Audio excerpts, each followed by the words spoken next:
with the installation for the first time using the Crochet Buddy made by the Weave Buddy, Miss Cat.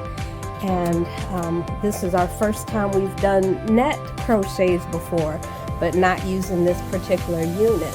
And so if you can see, it's nice and secured. I mean, of course, we're not going to pull on it like a normal place, but there is no sliding back. How are you feeling with this unit on your hair?